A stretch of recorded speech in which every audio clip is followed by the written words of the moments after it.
विद्यार्थी मित्रांनो, सह्याद्री ट्युटोरियल्समध्ये तुमचं स्वागत आहे. आता एका पालकांची माझी भेट झाली आणि त्यांची वाक्य आहे तशी तुम्हाला सांगतो. सर, मुलगी होती हां, स्टुडंट लक्षात घ्या. तिची मोठी बहीण पण माझ्याकडेच होती.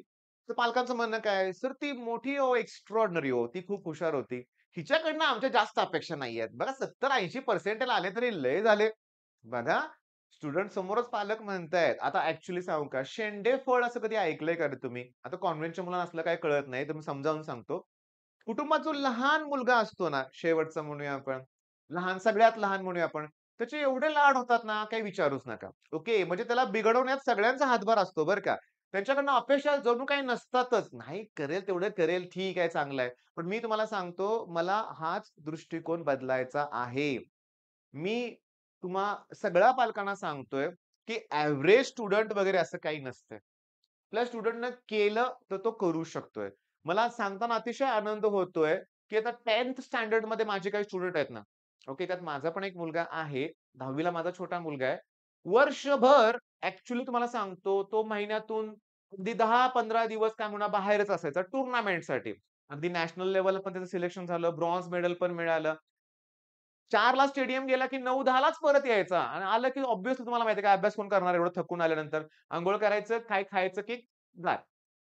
पण मी तुम्हाला सांगतो अतिशय आनंद होतोय, की त्याचं आणि माझ्या मोठ्या मुलाचं खूप कंपॅरिझन व्हायचं, की मोठा मुलगा आता हुशार आहे. त्याला सीईटीत 174 मार्क होते. पर्सेंटाइल 99 प्लस होतेच. मग त्याची आणि याची कंपॅरिझन होते. पण मला माहिती आहे ना, ती कंपॅरिझन होऊच शकत नाहीये. पण आता काय घडलंय मी तुम्हाला सांगतो गेल्या 15 दिवसात, जो छोटा आहे, माझ्या मोठ्या मुलानं त्याचा दिवसभर अभ्यास घेतला आणि एवढा कॉन्फिडन्स त्याचा वाढलाय, की ॲक्चुअली सांगू का, स्कोर तर चांगला येणार आहे. मी स्कोरकडे बघतच नाहीये त्याच्या. तर तो अभ्यास करतोय ना, हे माझ्यासाठी महत्वाचं आहे. आणि माझ्या छोट्या मुलानं मोठ्या मुलाला काय सांगितलं, की तो त्याला म्हटला, "दादा, रोज अभ्यास केला असता थोडासा वेळ तर झालं असतं याची जाणीव मला झालेली आहे. आपण 11th स्टँडर्ड ना पहिल्या दिवसापासून परफेक्ट करूया. तू मला फक्त गाईड कर, काय करायचं सांग, मी करतो." बघितलं का तुम्ही? मी माझ्या घरातल्या उदाहरणं तुम्हाला द्यायला लागलोय, की तुम्ही आजपासून सुरुवात करा. होईल. लाईफ आहे पुढं अख्खं लक्षात घ्या. पाठीमागे झालेलं विसरून जावा. मी तुम्हाला नेहमी सांगत आलोय, की एव्हरेज, टॉपर असं काही नाहीये. तुम्ही प्रत्येकजण टॉपर बनू शकताय मन शांत ठेवून अभ्यास केला तर. प्लॅन. सर बसतो आता अभ्यासाला, पण आता काय झालंय, की तुमच्या क्रॅश कोर्समध्ये ऑलरेडी जर 30 प्लस टॉपिक झाले असतील, तर तुम्ही केव्हा कव्हर करायचे? माझ्याकडे सांगतो आज, काल अगदी कालपासून सांगतोय मी तुम्हाला, ही जी आहेत ना ची मुलं, त्यांची एक्झाम काहीतरी काल संपली वाटतं. तर मराठीचा पेपर फक्त राहिले आहेत काहीतरी. ही मुलं यायला सुरुवात झालेली आहे आणि मी तुम्हाला सांगतो, मी तुम्हाला चॅलेंज देतो एका महिन्यात त्यांचं मी कव्हर करून घेतोय. तर कसं कव्हर करायचंय? या स्टेजला आम्ही याच्यातले काही खूप डिफिकल्ट म्हणण्यापेक्षा लेंदी टॉपिक आहे ते स्किप करतोय. हो, आमच्या शेड्यूलमध्ये काय ठरलंय, की रोज 3 टॉपिक.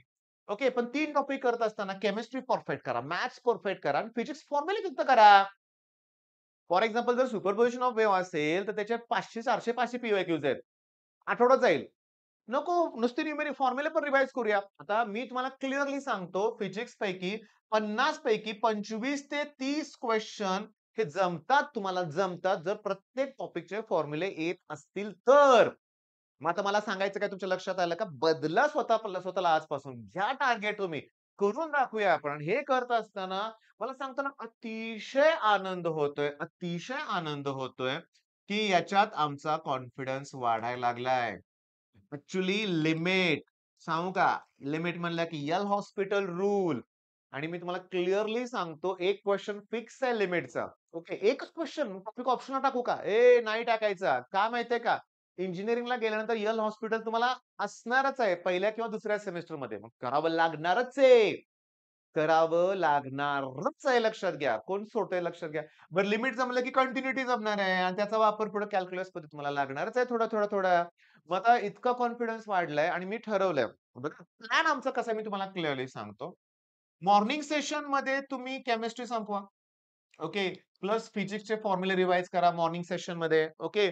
आणि आम्ही आफ्टरनून सेशन कसं ठेवलंय, की 3 वाजल्यापासून अगदी 9 वाजेपर्यंत मॅथ्स करा. आता एवढं करायची गरज नाहीये. तिथं ब्रेक घेणार आहे मला माहिती आहे. तुम्ही 4 वाजता, 5 वाजता, 5:30 वाजता ब्रेक घेणार घ्या. पण मी काय म्हणतोय, की माझा वेळ मी जास्तीत जास्त या टॉपिकला देतोय. मी हे पूर्णपणे ऑप्शनला टाकतोय का? नाही. मग सर असे काही टॉपिक सांगा ना. आहे ना. ड्युअल नेचर आहे, मॅग्नेटिक मटेरियल आहे, structure of atom molecules, nuclei आहे. बरेचसे टॉपिक असे आहेत, की जिथे थियोरेटिकल ईझी क्वेशन्स आहेत किंवा न्यूमेरिकल पण टफ नाहीयेत फिजिक्समध्ये. फॉर्म्युले पण विचारले जातायत. मॅग्नेटिक मटेरियल आहे, करावं लागेल. फॉर्म्युल्याची लिस्ट परफेक्ट करावी लागेल. मग मला सांगा, मग आपलं टार्गेट का नाही अचीव्ह होणार? अरे मॅथ्समध्येच आपलं 80 प्लसचं टार्गेट आहे. केमिस्ट्रीमध्ये 40 प्लसचं टार्गेट आहे. ओके, फिजिक्स आम्ही काउंट करतच नाहीये. टार्गेटच फिजिक्स, केमिस्ट्री आणि मॅथ्समध्ये 120 प्लस आहे आणि 120 पडले तरी क्लोज टू 99 होतायत. म्हणजे 98 प्लस, प्लस पण क्लोज टू 98 किंवा टेन्स टू 99 म्हणूया आपण. मग फिजिक्स काउंट करतच नाहीये. पण हे टार्गेट आहे. त्यासाठी प्रयत्न करायचे आहेत. त्याच्यापेक्षा मोठं टार्गेट ठेवूया आपण. शांत डोक्याने अभ्यास करूया. ओके. मग आता चला सुरुवात करा. प्ले स्टोरवरून ॲप डाउनलोड करा. त्यात हो म्हणून फ्री लेक्चर्स आहेत बघा. तुमची स्ट्रॅटेजी ठरवा.